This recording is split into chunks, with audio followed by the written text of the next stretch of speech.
In the fluorescent glare of a Los Angeles County courthouse hallway, 23-year-old Sofia Reyes sat on a hard wooden bench, clutching a manila folder that contained the ruins of her life. Her credit score, once a pristine 792, was now 312. Her bank accounts, drained. Her apartment lease, terminated for non-payment she never missed. Her Instagram, the one she'd built to 87,000 followers with carefully curated photos of thrift flips and Venice Beach sunsets, now belonged to someone else entirely. The profile picture was still her face, but the posts were foreign: luxury hotel balconies in Miami, designer bags she'd never touched, captions bragging about a life she wasn't living. The final blow came in the mail 3 days ago, a wedding invitation addressed to Mrs. Sofia Reyes Keller, announcing her marriage to a man she'd never met. I didn't scream. I didn't cry. I just stared at the invitation until the gold foil lettering blurred, and in that moment, something cold and sharp crystallized inside me. Whoever did this didn't just steal my identity, they tried to erase me. And I decided then and there that I would take everything back, piece by piece, and when I was done, there would be nothing left of them to salvage. My name is Sofia Reyes, and this is how I ruined the woman who stole my life. It started small, the way these things always do. A missed package notification here, a strange charge on my statement there. I chalked it up to glitches. I was busy, working 2 jobs, one as a barista in Silver Lake, the other freelancing as a graphic designer. I'd grown up in East LA, raised by my abuela after my parents were deported when I was 9. Resilience was in my blood. I didn't have time for paranoia. But then the call started. Debt collectors at 3 a.m. A hospital billing department asking about a surgery in Florida I'd never had. My student loan servicer congratulating me on my new address in Coral Gables. I froze my credit, changed every password, filed police reports. The detective assigned to my case, a tired man named Ramirez, shrugged. Identity theft is a nightmare, Miss Reyes. These people are pros. Often overseas. Best you can do is monitor and rebuild. Overseas. That's what they all said. But I wasn't convinced. I started digging on my own. Late nights at the library because I couldn't risk using my own Wi-Fi. I pulled my credit reports line by line. The fraudulent accounts were opened with uncanny precision. My social security number, my mother's maiden name, even the name of my first dog, Luna, that I'd once used as a security question on an old forum. Whoever this was knew me intimately. Then I found the marriage certificate, filed in Miami-Dade County. The groom, Benjamin Keller, 38, heir to a South Florida real estate empire. The bride, Sofia Marisol Reyes, with my exact birthday, my exact signature, forged so perfectly it made my stomach turn. The wedding photos were already online. There I was, smiling in a Vera Wang gown on a yacht, arm linked with a man I'd never seen. Except it wasn't me. The woman had my face, my build, my long dark hair. But her eyes were different, colder, hungrier. Her name was Isabella Cruz. She'd been careful but not careful enough. A reverse image search on one of the wedding photos led me to an old modeling portfolio from 5 years back. Isabella had been a small-time influencer in Miami, always chasing the next big break that never came. Then suddenly, 2 years ago, she vanished from social media, right around the time my identity started fracturing. I understood the play immediately. She didn't just want my credit. She wanted my potential.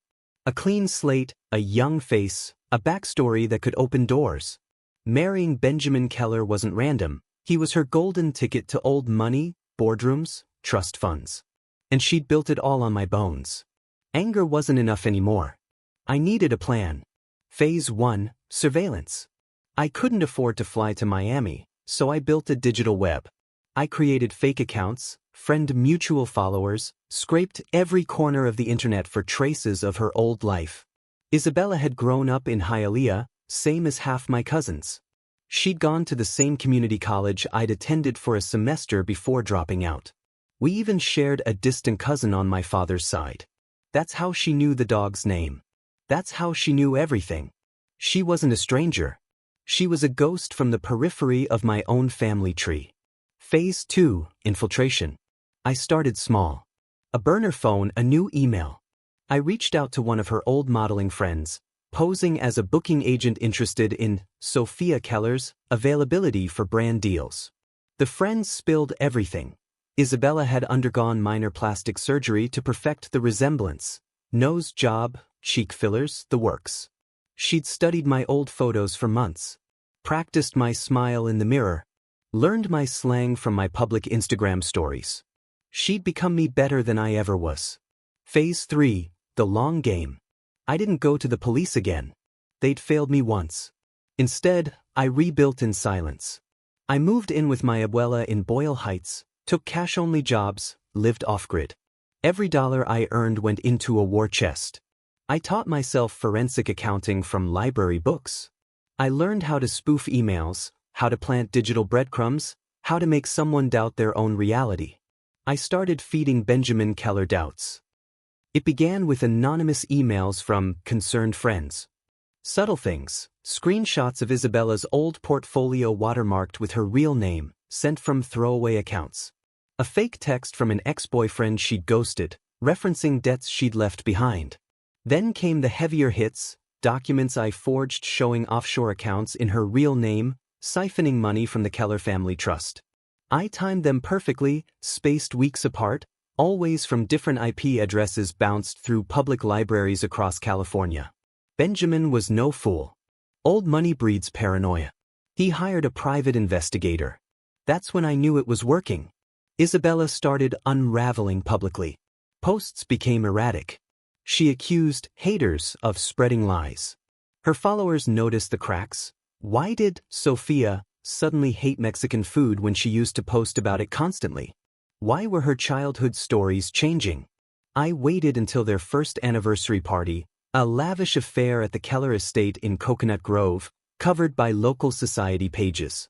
3 days before, I mailed Benjamin a package, Isabella's original birth certificate, her juvenile arrest record for check fraud at 17, and photos of her pre-surgery face side by side with mine. The note was simple: ask your wife who she was before she became Sophia Reyes. The party was cancelled. Rumors exploded. Benjamin filed for annulment the next week. But I wasn't done. Isabella, desperate, tried to salvage her empire by doubling down. She went live on Instagram, tearfully denying everything, claiming identity theft. The irony would have been delicious if it weren't so infuriating. She cried about a crazy woman in California impersonating her. That's when I went public. I created a website, theralsafieris.com. I uploaded everything: my original documents, timestamps of fraudulent activity, side-by-side comparisons of our handwriting, voice recordings where her Miami accent slipped through. I told my story in raw detail, no polish. Local news picked it up. Then national. The headline in the Miami Herald read, "Bride's Stolen Identity, the Shocking Truth Behind the Keller Wedding." The FBI finally took notice.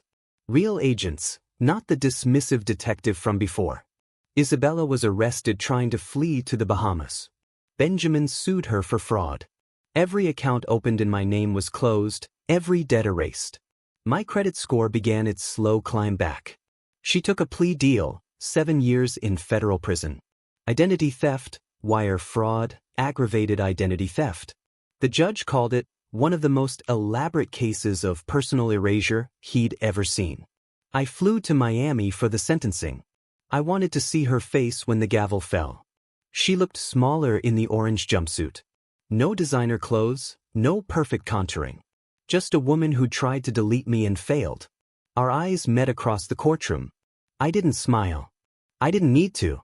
The ruin was complete. 6 months later, I'm back in LA. My Instagram is mine again. Smaller now, but real. I started a non-profit helping identity theft victims navigate recovery. I speak at colleges about digital safety. My abuela says I'm too serious these days, but she doesn't understand. Seriousness is what saved me. Sometimes at night, I still check my credit report out of habit. It's 718 now. Getting better every month. Isabella Cruz thought she could steal a life and live it better than the original. She was wrong. I didn't just reclaim my name. I made sure she'll never have one worth using again.